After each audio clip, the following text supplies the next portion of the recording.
Nagsimula sa isang halaman, 3 na ngayon, in less than a month.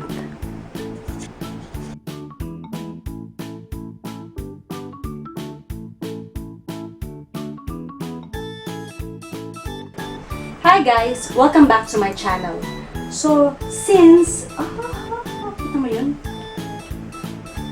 Meron pang isang palabas na bagong dahon. Ayun oh!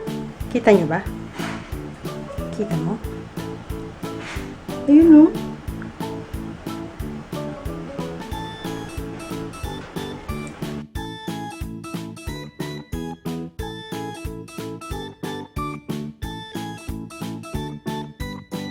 Since successful na ang propagation ko or pagpaparami ng Pink Princess Philodendron, pwede ko nang ibahagi sa inyo kung paano ko siya ginawa. So, gaya nga ng sabi kanina, nagsimula ako sa isa.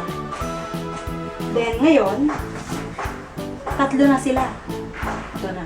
Successful na siya at meron na siyang palabas na branch doon. Ito rin. Nakatanim na.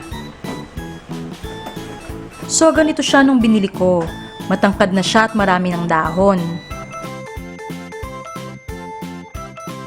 Konti lang yung pink sa dahon niya, pero okay lang yun.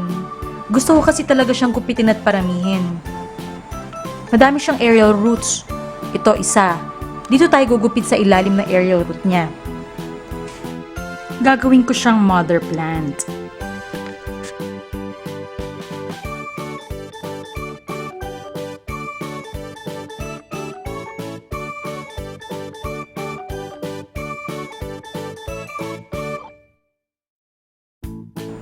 Ito isa pa. Gugupit tayo ng isa pa.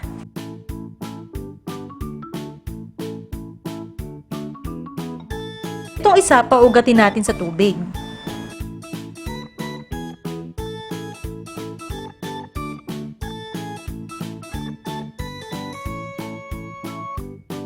Ito namang isa, itatanim natin diretso sa lupa.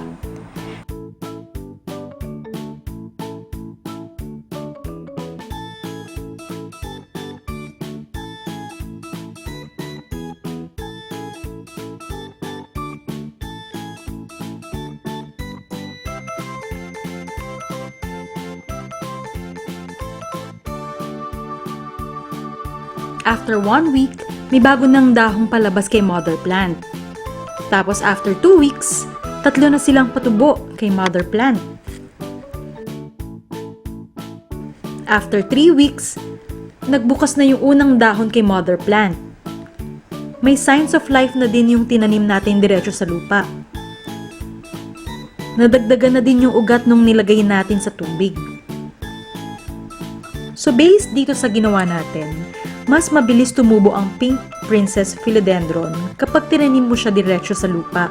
Kasi may lumabas na agad na isang branch doon sa tinanim natin diretso.